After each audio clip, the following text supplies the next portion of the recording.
That time they did not break my door, they knocked. And I actually opened, thinking it was somebody else. So, they took me to Githunguri. They rummaged through, they wrote statements I could not sign, did not want to sign, and they could not get anywhere. Then they took me to Lari, where I nearly died. The long and short of it is that eventually took me to Kajiado and purported to charge me there with the treason-related offenses. They thought I was stupid. They thought I was either stupid or they were dealing with some kind of the normal cowardly Kenyan. So they thought because I've been away for so long, I've not eaten, I'm tired, I've not slept, I'm just gonna plead over my dead body. I told them there is no plea. Plead for what? Take me to court, where you are ordered to take me, which is Milimani Court. I'm not pleading before a magistrate. A capital offense is not triable by a magistrate. It's only triable by a judge of the High Court. And that matter was already at the High Court in Nairobi. The alleged offense took place at Uhuru Park in Nairobi. I live in Nairobi, not in the jurisdiction of Kajiado. So no way. And of course the magistrate saw through the whole thing. Said, you're not going to do this. The magistrate was very mad that they want to perpetrate the culture of impunity in his court. He told them, I'm giving you 20 minutes to take him to Milimani. Take him before 3 o'clock. And he was saying that at 2:30. They started running like maniacs. But they were not going back to Milimani. So they did U-turns, 5 of them, to shake off my lawyers and supporters who were following me, and transferred me to another car. But you see, I'm telling you this story for a good reason. We'll come to why I'm here. I told them, I'm not scared. It doesn't matter what you do. I don't even want to know where you're going. I was not anxious. I was not like, where are you taking me? Oh, get me off. No. I'm getting a ride. They went round and round and round and round and round. The only thing I asked, so why don't you want them to follow you? They're telling me, they're complaining that my lawyers are following them, my supporters are running after them, they want to shake them off. I say, if you're doing something legitimate, if you're a police officer and you've been ordered to take me to court, why do you care who is following you? It's a public road. There will be people in front of you and people behind you. Why do you care? Oh, they're taking the number plate of the car. So why wouldn't you want them to take the number plate of the car? Anyway, so we went. They took me through the Nairobi Park. I didn't complain. See, they thought when they take you there, you say, oh, you're going to kill me. No. Do it now. Yeah, if you're man enough, do it now. Get rid of it. But they couldn't. These are just pathetic cowards that tremble before an unarmed man. I was unarmed. All I have was my brain. They were scared of my brain until they can't even think. Their brains froze. They can't charge me. They can't kill me. They can't debate me. They can't do anything. They are just frozen cowards. That's what Uhuru Kenyatta and William Ruto have become. Pathetic, despotic cowards.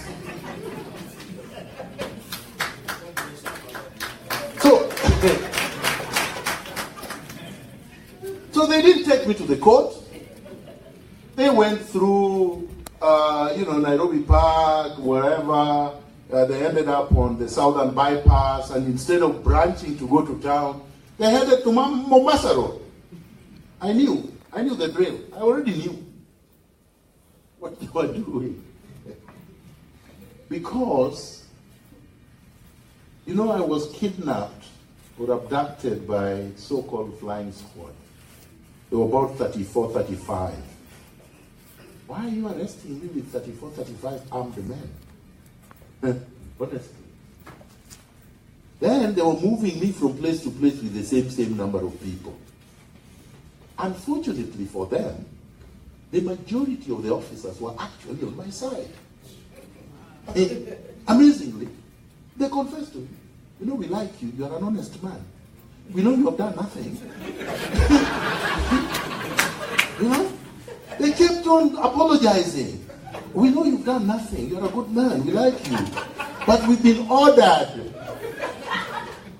So I said, so when, no, I don't care about you.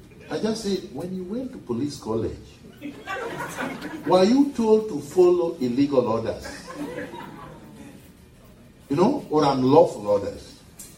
No, we can't answer that. You know, we are small people. Say, no, you're not small. You are a police officer. Yeah, with a badge, with authority to arrest. I told them, do you know you can arrest Uhuru Kenyatta? You have the power.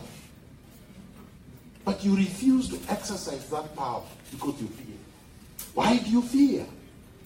You have a gun, you have authority. So I said, these people told you to arrest me, but you know I've done nothing. Say, Mheshimiwa, you know we are surprised you don't even have a gun. Say, why do I need a gun? The gun is right here. Why do I need a physical gun?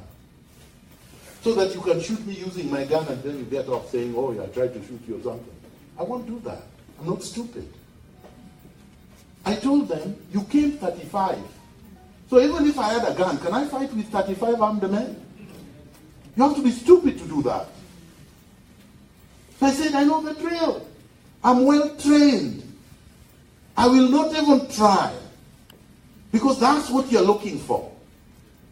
So they were looking for guns when they came. So I said, even if I had guns, now that I'm fighting you as NRM, would I keep the guns there so that you can say I'm an illegal, I'm a criminal, I'm a militia or whatever? Of course not. So, one even said, oh, you know, I voted for you in the last election. This governor is very bad. You could have been the best governor in this city. So anyway, you know, the only time they were violent is when they were taking my phone. So I knew they are looking for information. They tried. They got nothing. All right? So back to citizenship. As you can see from the story, I did nothing. And if I did something, and they said I did it against the state, the best thing you can do is take me to court. Charge me, take me to court. The police officers are all there, right? The prosecution, even though it's supposed to be independent, the Directorate of or Public Prosecutions, the one where they extracted tobacco from, is government office. Same government, different arm. I don't control it. So they fear prosecuting me, the entire DPP. Right? The evidence was within their power, control, and possession. They took over my house. I had no control over the evidence, the so-called evidence. Right? They couldn't plant it. Because it wasn't there. And they had not known what they would find. Because I don't give my house, I don't give people like that access to my house. So maybe their intelligence was also off. Because they have never been to the house. That's why they were breaking doors like maniacs. So they can't cook evidence. And they fear facing me in court. Because try. Mandela's Rivonia trial of 1964 would be a chicken feed. Chicken feed. And that's what they feared. I had the theater at Mlimani courts, international press, national press. I would have these guys for breakfast. Every day. All right? And when I am finished, Uhuru Kenyatta would wish he was not born by Mama Miguna Kenyatta. You would wish you want to go right into Mama Ngina's tummy. Right. But that is what they feared. Because why not take me to Milimani? Why take me to Kajiado? Why take me clandestinely without people knowing where you are taking me? Because they didn't want the press to be there. And as you could see from Kajiado, after I was already released, they're all over. They're trying to take me to the car. They don't even want me to speak to the press. One man against the entire government machinery.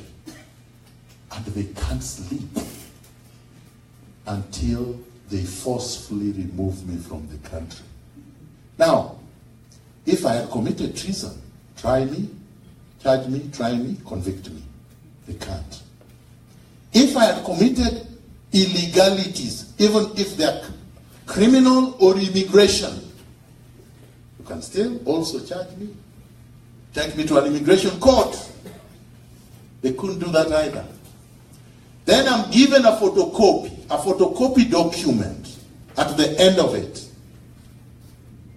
Matiang'i had not even signed the document. I think they just taken a document where Matiang'i had signed and photocopied it on top of the photocopy. And they only gave it to me as I was boarding KLM flight. Once they took my passport by force, they didn't give it back to me and my phone until I boarded the flight. So I didn't know what they're talking about. Now they claim, listen to what they claim. It is amazing how incompetent and illegitimate government can be. It is amazing. In 1986, I was teaching at St. Alois Game Secondary School in Nyakach as an untrained teacher, having graduated from A-levels. And in May 1986, I went to the National Youth Service, which was a mandatory program for everyone who had been admitted to go to university. So I was at Gilgil in May up to August. In September, I went to the University of Nairobi. But they say I was a Canadian in 1986. I had not even left Kenya. I had not traveled anywhere. I had not even gone to Mombasa. The farthest I had gone was Njiri's High School in Moranga. I had not even gone to Nyeri. I had moved between Kisumu and Moranga. But they said I'd already left Kenya, acquired a foreign citizenship and renounced Kenyan citizenship. 1986. That is exhibit number 1. These guys are desperate. Exhibit number 2. In another affidavit, they say I was a citizen of Canada in 1988. They don't say when, but hear this. I told you that on the 14th of November, 1987, they abducted me at the University of Nairobi. They said I was supposed to go for a conference in Havana, Cuba, and they said I was going to get trained there as a gorilla to come and overthrow the government of Kenya. That was in 1987. These guys have been scared of me for many years. So that was 87. So they had issued me with a passport. After they released me, because I told you I plan ahead, as they were detaining me, I was plotting my way. I said, let them release me, and they would know what I'm made of. So the moment they released me, I was gone. So when they hear I'm gone, I crossed and went into Tanzania, sought refuge, and was granted by the UNHCR. They cancelled my passport, my Kenyan passport, so that I could not travel. But I got a UN passport. So now, because they don't know how I left Kenya, they say I got a Canadian passport in 1988. Because they're trying to explain, how did he go to Canada? They don't even understand you can get a UN travel document. That's how incompetent the people governing your country are. They don't even know how the world works. And by the way, my airplane refueled in Nairobi. in 1988. They didn't even know. I boarded my plane in Jan Smarts at the time, now called Oliver Tambo International Airport in South Africa, refueled in Kenya, London, Toronto. So now they're saying, who? He got citizenship in 1988. I was just a penniless refugee trying to do something, make something out of his life in North America. But they thought I was already a citizen. You know why? When they were trying to find information from me, when they were keeping me in detention, I gave them all manner of confusing, convoluted explanations that turned their heads upside down. You have to play with these people's minds. I loved it. They put me in my theater. I played with these guys like a ping pong.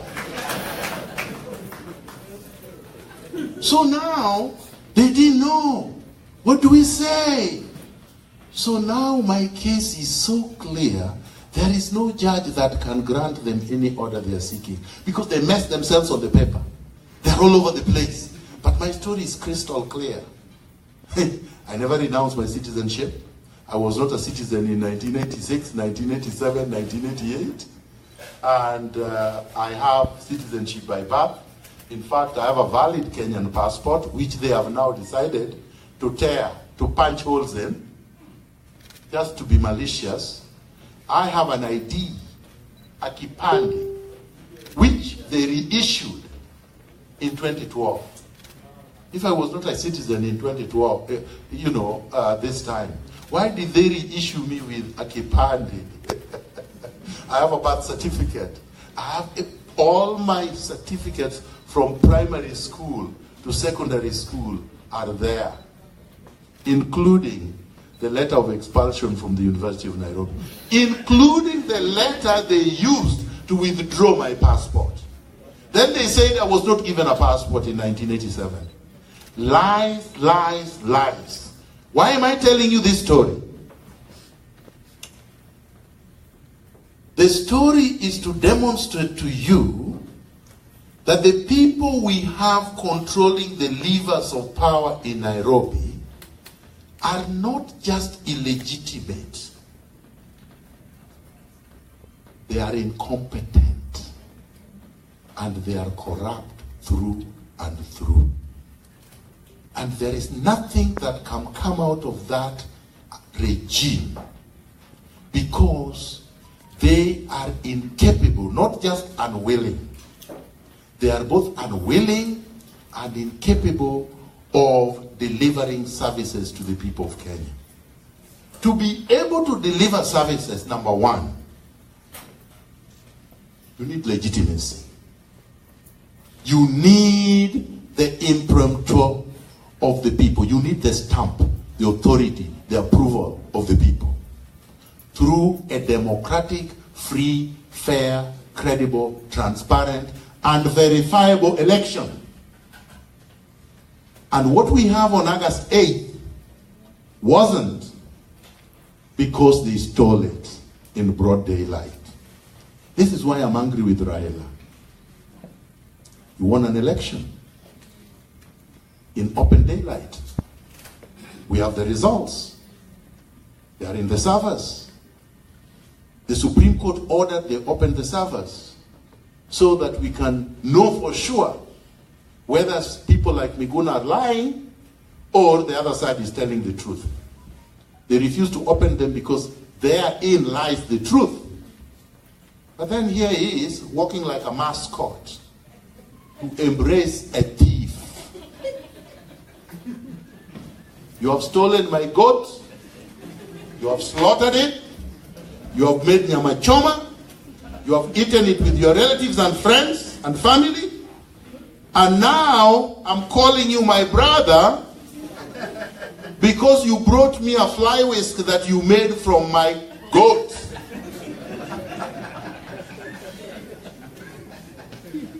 This is what happened in colonialism. In 1890s, when the British came to the shores of Africa, they came with mirrors, They came with drums. They came with cloths. They came with spices. And an African was dancing around a mirror for a full day when the British were stealing the land.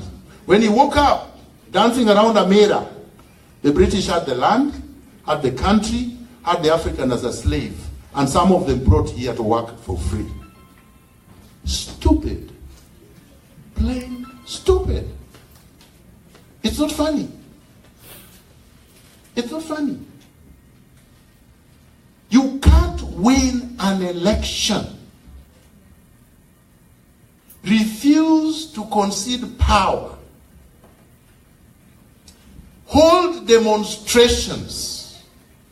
Have 380 of your supporters murdered in cold blood. And then you're laughing there about, oh, bringing the country together.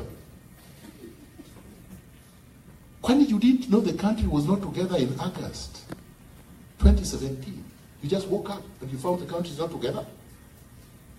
Did you just wake up and found it's your brother? For 55 years you didn't know it was your brother.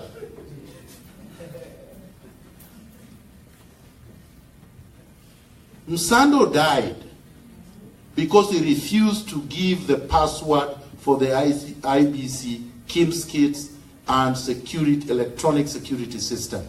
That's why he died. He died so that Raila Odinga could become president. That's why Msando died. Msando's wife is still there, widow. The children are still there, orphans. Baby Pendo, a small baby, 6 months old, was murdered in cold blood. Having done nothing, that baby did not vote. Baby Moran,